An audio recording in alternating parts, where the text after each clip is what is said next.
اس کے علاوہ جو سیکنڈ امپورٹنٹ چیز ہے، اگر اس کے ہم نتائج کو دیکھیں تو اس کے بہت سیریس قسم کے نتائج ہیں۔ مثال کے طور پہ پہلا نتیجہ اخلاقی پستی ہے۔ اگر آپ پاکستان کی اخلاقی اقدار کو دیکھیں نا، اس کے اندر بہت تیزی کے ساتھ گراوٹ نظر آتی ہے، اور اسپیشلی آپ کا جو بلک ہے، یوتھ بلک جو 60 سے 65% آبادی کا، اس میں تو یہ ناپید ہو چکی ہے اخلاقی قدریں۔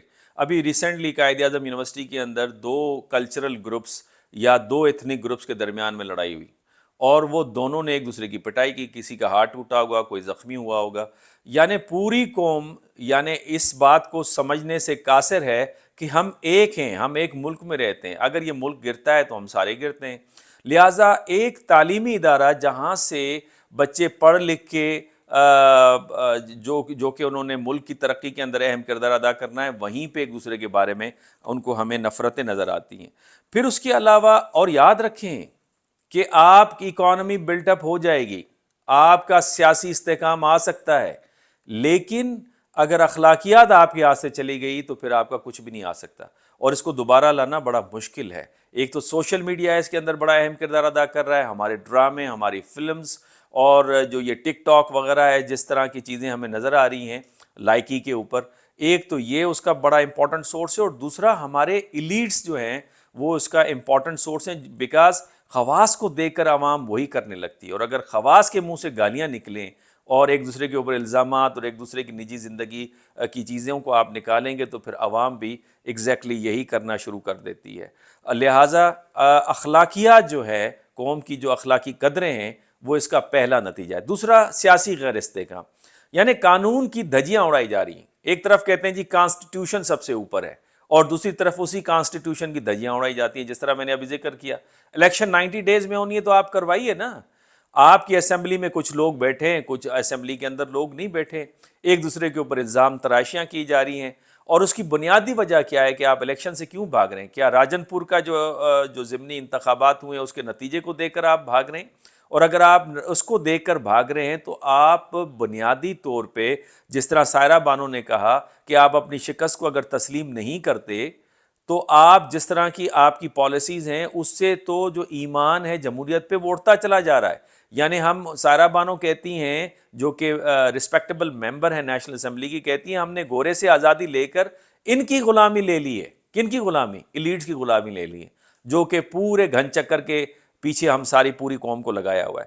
تیسرا اس کی ریفلیکشن آپ کو پاکستان کی خارجہ پالیسی کے اندر بھی نظر آئے گی۔ اگر ملک کے اندر سیاسی استحکام نہیں ہوگا، ملک کی معاشی گراوٹ ہوگی اور اخلاقی قدریں گر رہی ہوں گی، تو اس کے تاثر کے اوپر اثر پڑے گا پوری دنیا کے اندر، اور پھر خارجہ آفس، فارن آفس کو جو فارن پالیسی کے گولز ہیں اس کو ڈیفینڈ کرتے ہوئے مشکل پیش آئے گی۔ لیکن اسی کی جگہ پہ اگر آپ بھارت کی خارجہ پالیسی کو دیکھیں تو بظاہر وہ ہمیں بڑی کامیاب ہوتی ہوئی نظر آتی ہے۔ اب آپ اس سے ایک مثال لے لیجئے نا، امریکہ جو کہ اس وقت ہیجمونک پار ہے دنیا کا، وہ ریکویسٹ کر رہا ہے بھارت سے کہ وہ رشیا کے ساتھ بات چیت میں امریکہ کی مدد کرے، تاکہ رشیا کو اس بات پر قائل کیا جا سکے کہ وہ نیوکلر ویپن کا استعمال نہ کریں۔ یہ وہی اسٹیٹس ہے بھارت کا اس وقت، کسی وقت میں 1970s میں پاکستان کا اسٹیٹس تھا کہ ہم نے وہ رول ادا کیا، وہ کردار ادا کیا جب ہم نے شٹل ڈپلومیسی کے ذریعے سے چائنا اور امریکہ کا آپس میں ربط کروایا۔ تو یہ بھارت کی جو ہے وہ ایک قسم کی خارجہ پالیسی کامیابی ہے، اور یہ رشیا کی بھی کامیابی ہے۔ یعنی یہ اگر ڈر ہے دنیا کو کہ وہ نیوکلر ویپن استعمال کرے گا، تو یہ ان کی خارجہ پالیسی کی میں اسے کامیابی سمجھتا ہوں۔ اس کی بنیادی وجہ کیا ہے؟ اس کی بنیادی وجہ یہ کہ طاقت جو ہے، اس طرح کے لیتھل ویپن جو ہیں وہ استعمال کرنے کے لیے نہیں ہوتے، اس کا ذہنی طور پہ اثر ڈالنا اس کا اصل مقصد ہوتا ہے۔ نیوکلر ویپن پاکستان کے پاس بھی ہیں، جس کی وجہ سے بھارت کے ذہن میں یہ اثر ہے کہ اگر وہ جنگ چھیڑیں گے تو پاکستان نیوکلر ویپن استعمال کرے گا، تو لہٰذا جو اثر ہے طاقت کا وہ رہنا چاہیے۔ اور اگر آپ طاقت کو لگاتار استعمال کرتے رہیں گے تو اس کا وہ جو دباؤ ہے، وہ جو اثر ہے، وہ ختم ہو جاتا ہے، جس طرح سے یو ایس کا اثر افغانستان میں ہمیں ختم ہوتے ہوئے نظر آیا۔ اور میں یہی بات رشیا کے حوالے سے بھی کہتا ہوں، اگر یہ وار لنگر آن ہوتی ہے یوکرین کے اندر تو آخر کار اس کا اثر ختم ہو جائے گا۔ حالانکہ یوکرین کی اس میں شکست ہی شکست ہے، یعنی جس طرح سے یوکرین برباد ہوا ہے، میرا خیال یہ 100 سالوں میں بھی اس طرح سے نہیں اٹھ پائے گا جس طرح افغانستان قبرستان کی شکل دے رہا ہے۔ تو لہٰذا اس میں ہمیں سمجھنا چاہیے کہ یہ جو کامیابی ہے یہ بھارت کی بھی کامیابی ہے کہ اس کی لوگ بات سن رہے ہیں. اس کی لوگ بات کیوں سن رہے ہیں, دنیا اس کی بات کیوں سن رہی ہے؟ انفیکٹ اس کی اکانومی جو ہے $600 بلین ان کے ریزروز ہیں. سیاسی استحکام ہے, وقت کے اوپر الیکشنز ہوتے ہیں اور ان کی پولیٹیکل پارٹیز آپ کو ایکٹیو نظر آتی ہیں. اس کے ساتھ ساتھ وہ ایک بہت بڑی منڈی ہے, 1.4 بلین لوگوں کی مارکیٹ ہے. تو لہٰذا جو سیاسی استحکام ہوتا ہے وہ معاشی خوشحالی بھی لے کر آتا ہے. لہٰذا بھارت کا نیریٹو بڑھ چڑھ کر بول رہا ہے دنیا کے اندر, حالانکہ ان کی بہت ساری چیزیں پکڑی گئی ہیں.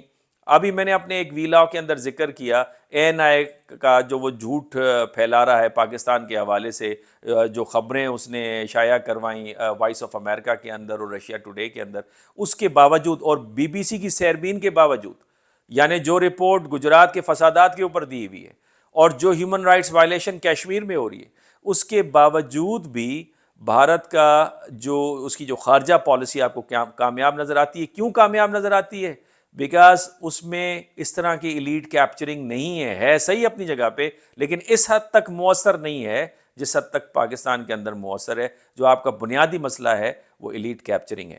آج کے لیے اتنا ہی کافی ہے. اگر آپ کو یہ ویلاگ پسند آیا ہے تو اسے آپ لائک بھی کیجئے, سبسکرائب بھی کیجئے اس چینل کو, اور شیئر بھی کیجئے. جب تک کے لیے اجازت دیجئے, اللہ حافظ.